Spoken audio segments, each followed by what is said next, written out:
Good morning, everybody. Welcome to Erndale's. My name is Dale, and I am in Manitoba, Canada. I live right along the Riding Mountains on the west side of Manitoba. We have spring finally. It has arrived, and it has been beautiful weather. It has been actually warm enough for me to. Yesterday, I got a bit of a sunburn here, which is crazy. I wasn't expect. It was only 17 degrees Celsius, but the sun was strong enough to burn me, and I didn't put any sunscreen on, so I have to be careful about that. So it's been close to 2 weeks since my last video, so I thought I would come in and do a little video on my slow stitching. I mentioned it last video that I had finished my 4 months of my stitching journal, and I have to say I am totally enjoying this project.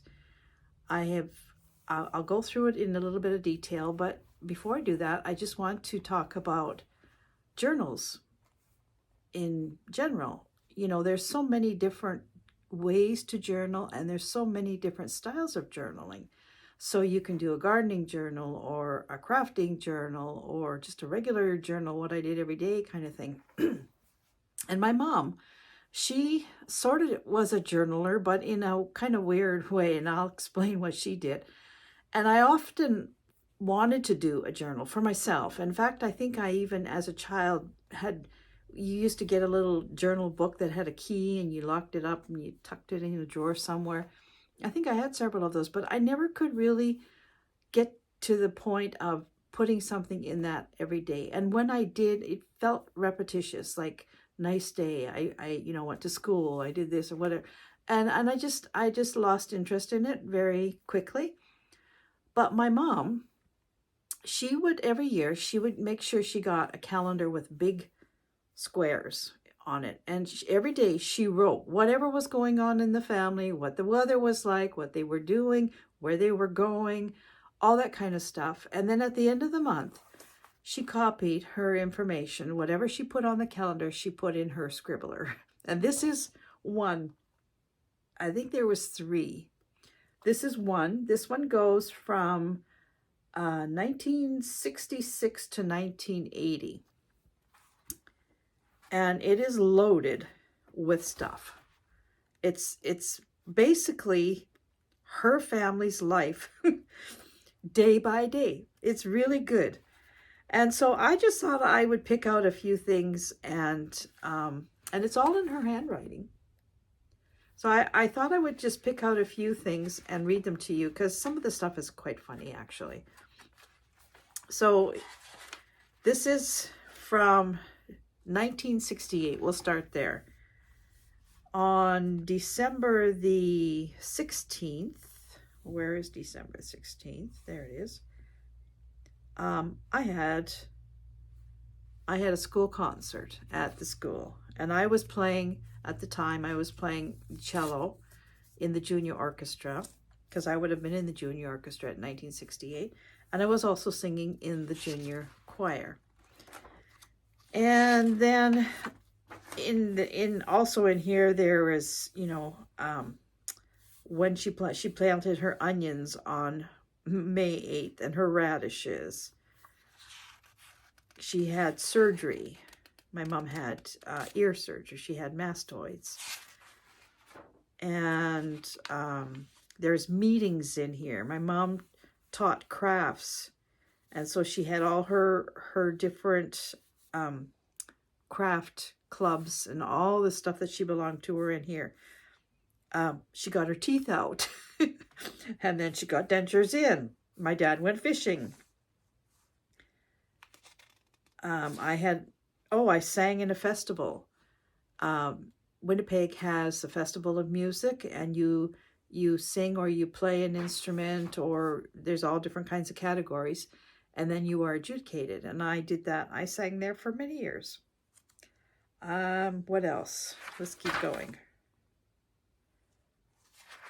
They built a toilet at the lake. Crazy stuff. Okay, let's see what else we can find here. May the 26th.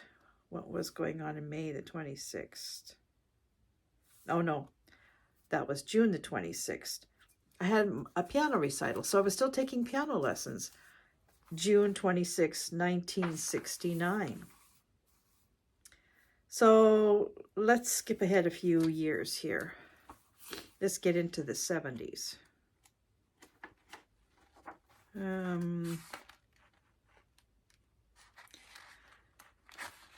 January 7th, 1970, I had a pajama party at the church. I went to a pajama party at the church.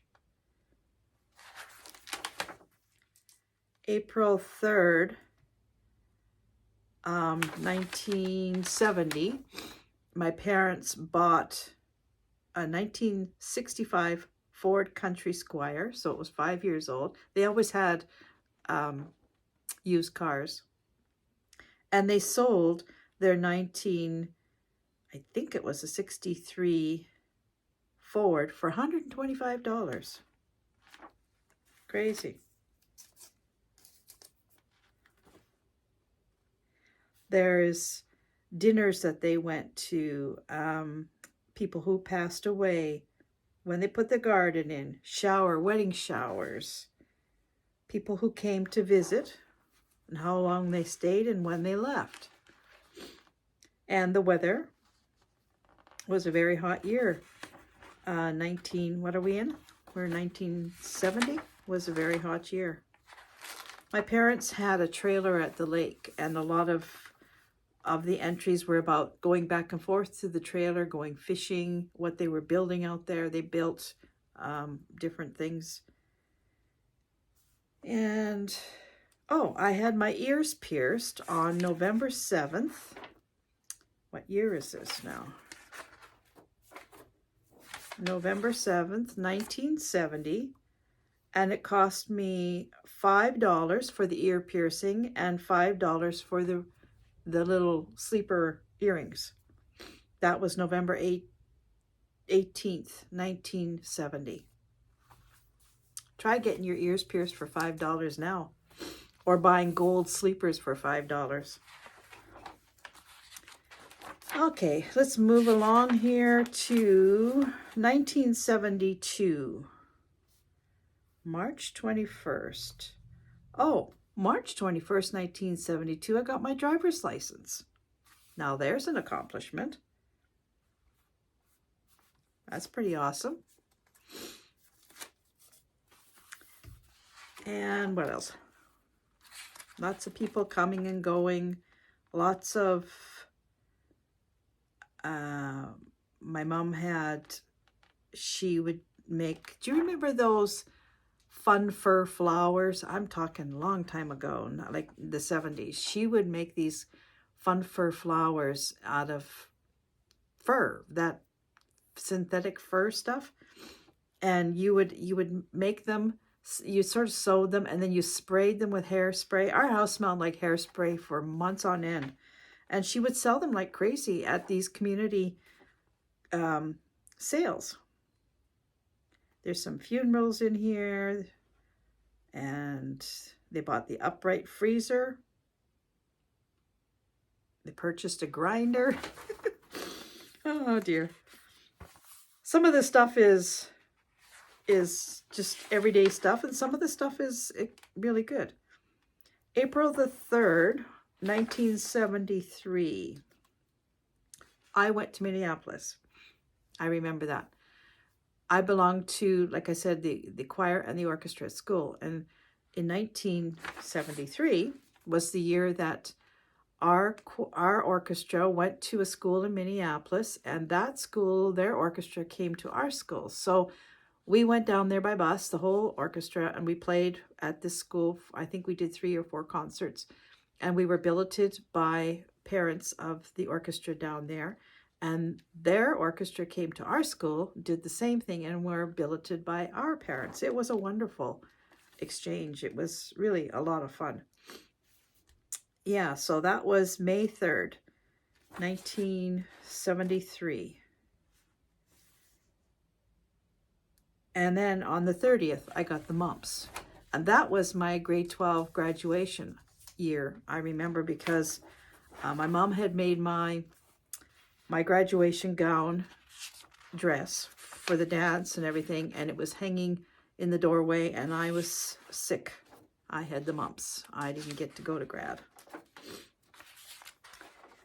Let's skip ahead here a little bit to, so I graduated from high school. I went into nursing school, and I graduated from nursing school. And then on February 26, 1977, I got my first nursing job at King George Hospital, and I started to work on the 28th of February. I was hired on the 16th, and I started to work on the 28th, and she's even got here, I got my first paycheck from the hospital on March the 11th. And one more. I worked my first night shift, my first nursing night shift, May the 30th. So, you know, journals can tell a lot about a family. They can tell a lot about a person. And this one is really special. And I'm sort of hoping that my stitching journal will be very special to somebody in the years to come.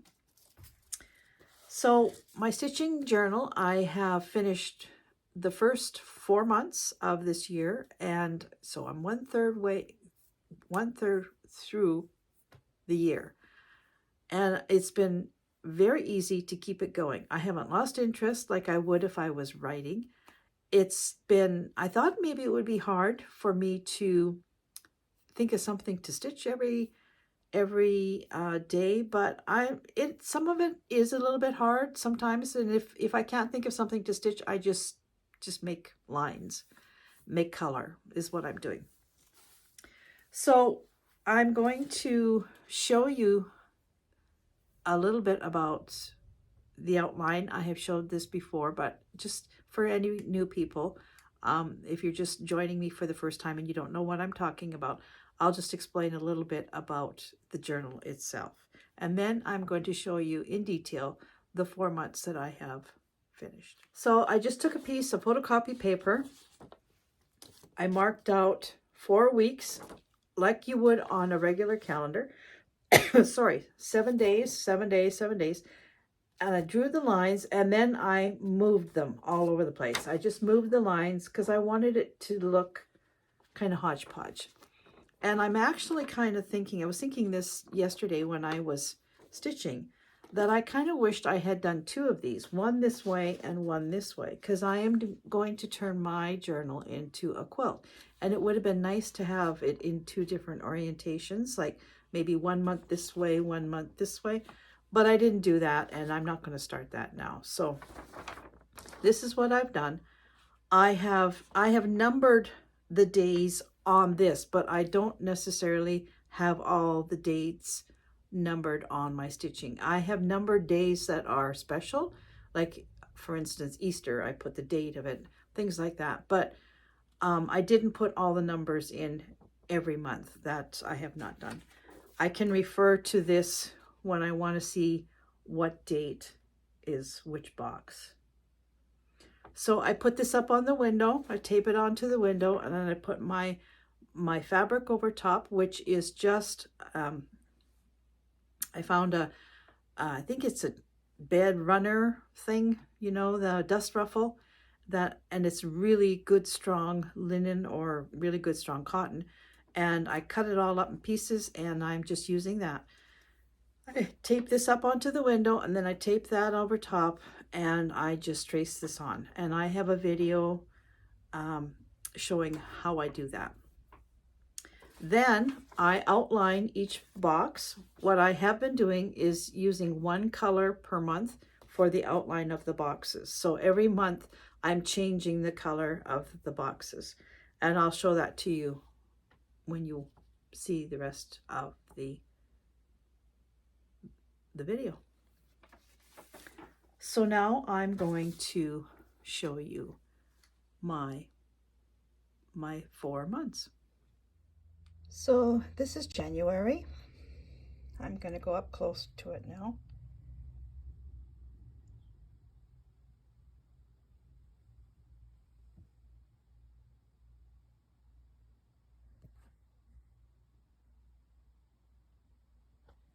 So on January 12th, 1942 was the date my parents were married.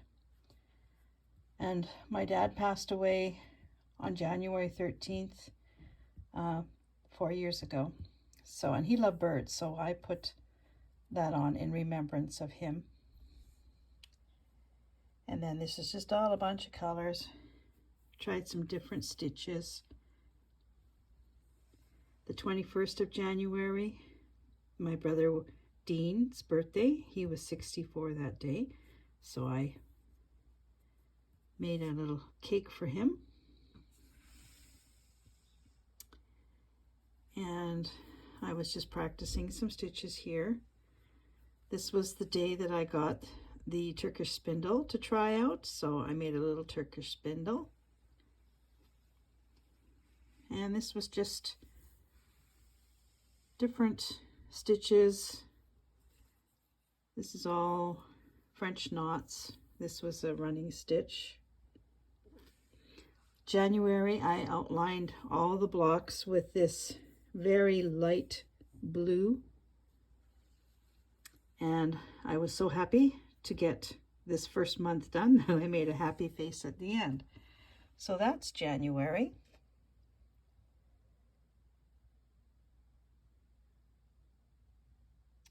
And here's February.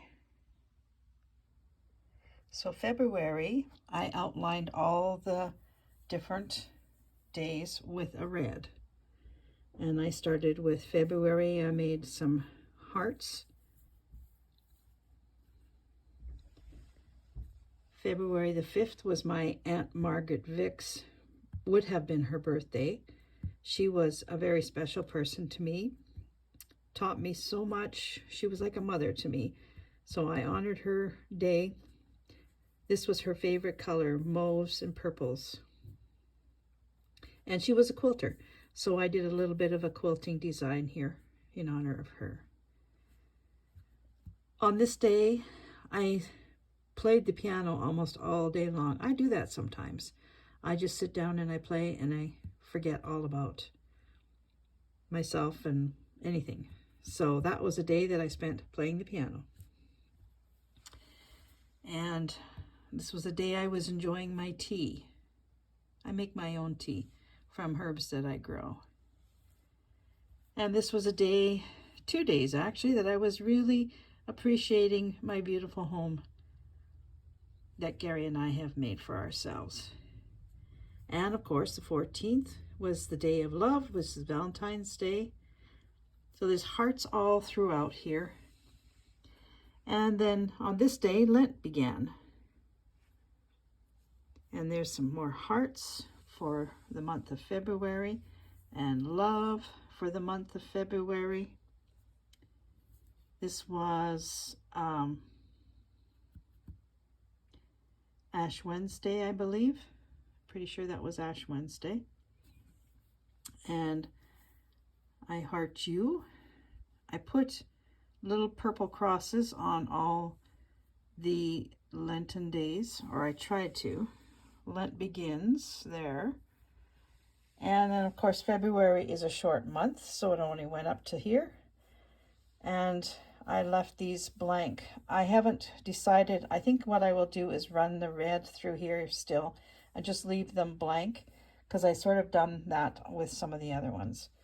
So that is the month of February. Here is the month of March. And I will go up. So March, I outlined March in green because of St. Patrick's Day.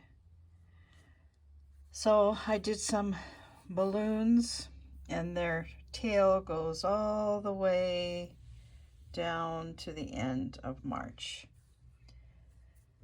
This was a beautiful day, and I was feeling kind of fed up with winter, and it was a warm day, and I thought, oh, things are really looking up. And the minute that I put that down, I thought, okay, this is all going to be about things that go up or fly up or you look up or that are up. So, and I think I got that idea almost from the beginning with the balloons. So I started to track the moon phases. So if you can see, I have new moon, last quarter, full moon, and first quarter. And then, you know, a bird flies up. So I put a bird. This was the day that we put our dog Molly down 7 years ago, and I was thinking about her. A plane flies up, so I put a plane. This was the day that we turned our clocks forward, so I put a little clock. And then there, of course, that is the moon phase.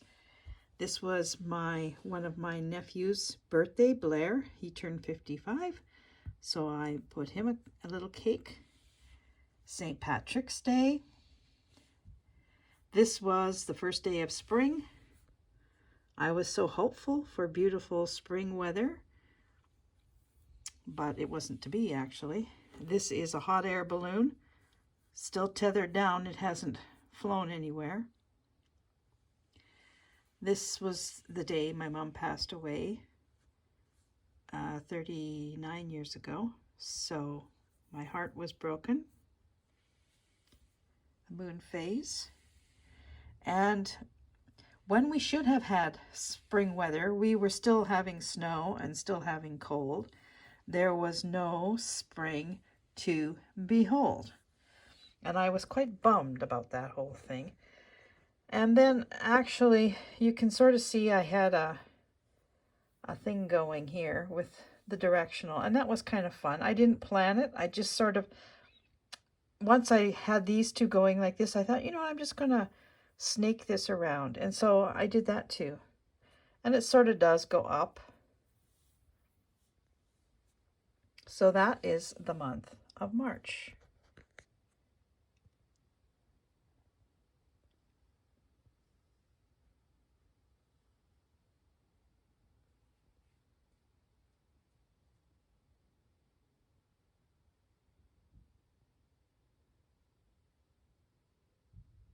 And here is April. Let's go forward. So April 1st, this was Palm Sunday. And I stitched a daffodil, even though the daffodils were not anywhere around. Oh, and I outlined April with yellow. Every block has yellow around it. This was Good Friday. I have got a little purple cross on all the Lenten days. There's Good Friday. And, oh, I didn't finish this one. I have to put the rest of the things in there. This was Easter Sunday. And again, I just use these kind of things just for fill-ins on days when I really didn't know what I was wanting to do. I just practice stitch. This is some more practice. This was a very windy day, so I just made kind of, these were all windy days, and that's why I have the movement there. And these were just fill-in days. This was the first day I was outside raking. So I put a little bit of grass and some tools, and then we had snow on this day, and this day, and the robins came back on this day. After 3 days of snow, this was actually a Colorado low here. We got quite a bit of snow. Then the sun came back out, and we had a beautiful day. This was my nephew Lee's birthday. And then we're down here. And then another birthday, my other nephew, Scott, his birthday. And then we went to Winnipeg, to the Peg. And we were gone. This was a rainy day. These umbrellas aren't very great, but whatever. And another windy day. And this is the day we came home again. And I put in here, met Fritz. Fritz is our newest baby in the family, and I'm going to put a little picture of Fritz right here.